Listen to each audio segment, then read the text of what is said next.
Hello and welcome to Running the Table, the podcast where we run through everything on the table in the world of sports. And today I'm back with Boom, Bust, or Believable as we continue working our way through the Big Ten, breaking down men's basketball teams and their outlook for the rest of the season. On the table today, preseason number 5 in the Big Ten, current number 3 in the country, the Purdue Boilermakers. So Purdue currently sits at 23-3 and 12-3 in the Big Ten, which is good for the top of the Big Ten. And as I mentioned, number 3 in the country. And that is just a little bit down after this past week, and we'll get into that one later. Obviously, Purdue has massively outproduced their expectations from this season. They started out as Big Ten number 5. There was a lot of questions into what were going to be the big strong points of this team outside of Zach Edey, and a lot of guys have stepped up and delivered. But starting with that name, National Player of the Year front runner, it's hard to say who could possibly get it outside of him right now. Zach Edey has been absolutely on a tear. He's averaging 22.2 points, 13 rebounds, 2.3 blocks per game, and is actually shooting 74.4% from the free throw line, which is a big reason why he's able to boost those point totals every game. It's always huge when you've got a guy at that size that can shoot free throws that well, because they're going to get to the line a lot.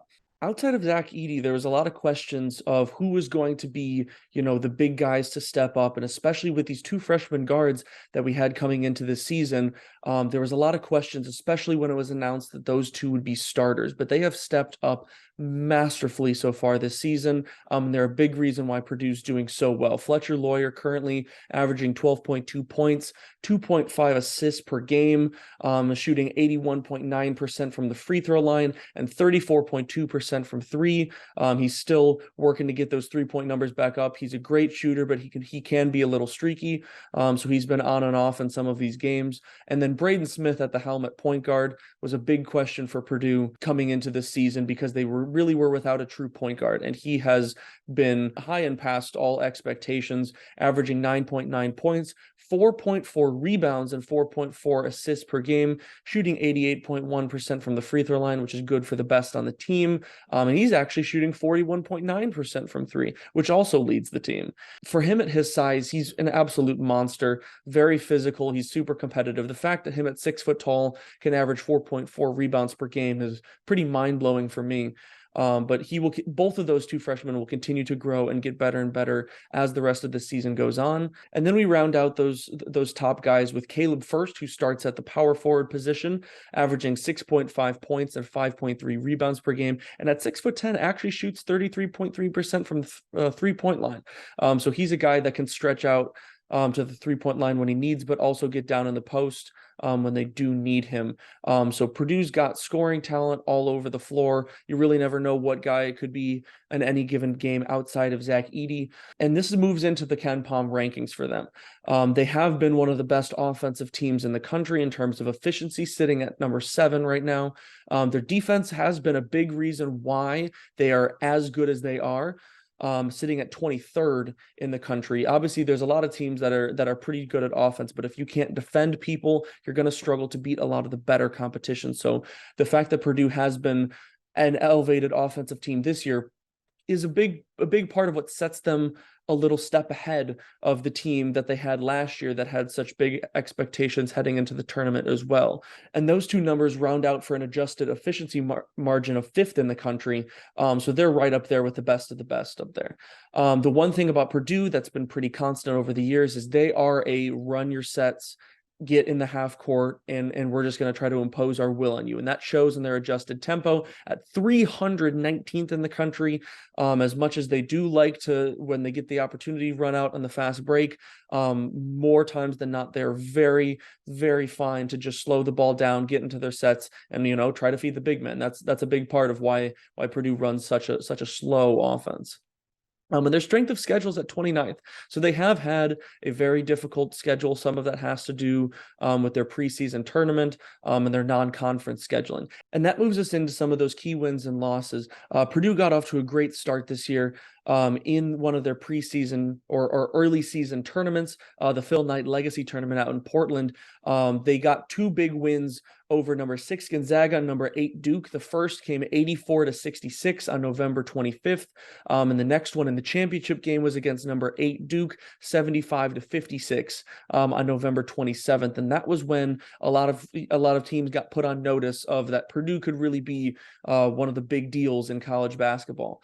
And obviously, granted, Gonzaga and Duke haven't necessarily stayed in that top 25. Duke has shown their major struggles this year, but they're still a pretty good team, and Gonzaga still flirts around that top 10 to top 20 range.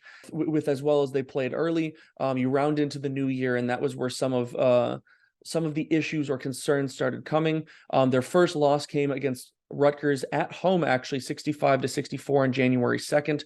A big thing about that game is, especially when you see a home loss for Purdue at Mackey, the students, or at least most of the students, were not there because we hadn't come back from class yet. I do strongly believe that could have been a very different outcome if all the students were there, because Mackey is built by their crowd. And most recently, this past Sunday, their third loss came at Northwestern, 64-58 on February 12th. You've seen some ups and downs, but it's, to call it ups and downs for a team that's 23-3, that's a little bit of an over exaggeration. But after losing 2 of their last 3, the Boilermakers find themselves sitting at number 3 in the country, with still one of the best resumes in the country, and as a likely number 1 seed in the NCAA tournament. But as well as they've played for a majority of the season, these 3 losses have begun to develop a bit of a blueprint on how you can possibly try to beat Purdue with some of their dominance they have, especially down low. And that comes from, those 3 losses, as well as some of those games that we've had recently. Firstly, one of the things that a lot of teams are going to try to do now on is pressure the guards high and aggressively. That makes post feed significantly harder and more difficult for them to run their sets. And secondly, double team the post as quickly as possible, right on the catch. And one of the things that we saw Northwestern do is have that double come from the post feeder or the passer, because that makes it a little bit more difficult for an easy, quick kick out. And Edey can't look towards the basket and then have a kick out right to the guy that he passed to quite as easy. And you've seen that cause a lot of turnovers. And that's something that Purdue struggled with lately and in each of those 3 losses. And that's something that they're going to have to try to work on and fix if they're going to make a big run in the postseason. The combination of those strategy points certainly builds for a little bit of sort of a blueprint, but the big thing is you have to have a team that has the ability to do those things well. Not every team can tell their guards to pressure a team high and aggressively and not just be beat off the dribble. Northwestern, Indiana, Rutgers, they had the guards to do that, as well as the bigs to at least battle with Edey down there enough to make him uncomfortable, and especially bring those hard double teams. But I think Purdue will be perfectly fine going forward, and they'll continue to play as one of the best teams in the country. But they certainly have a lot of work to do to iron some of these things out if they want to make a Final Four push come March. This week, they travel to Maryland on Thursday, and Ohio State will come to Mackey as Purdue looks to bounce back from their loss this past Sunday to Northwestern. For now, that's going to be all for today. I'm going to do my best to get through all the rest of the Big Ten teams before March Madness, but on the channel, the NFL season just came to a close, so check out all of our NFL content from this past season, and we'll be sure to crank up the college basketball content as the madness continues to get closer. But if you want more from us, check out our other videos, like and subscribe, and until next time, peace.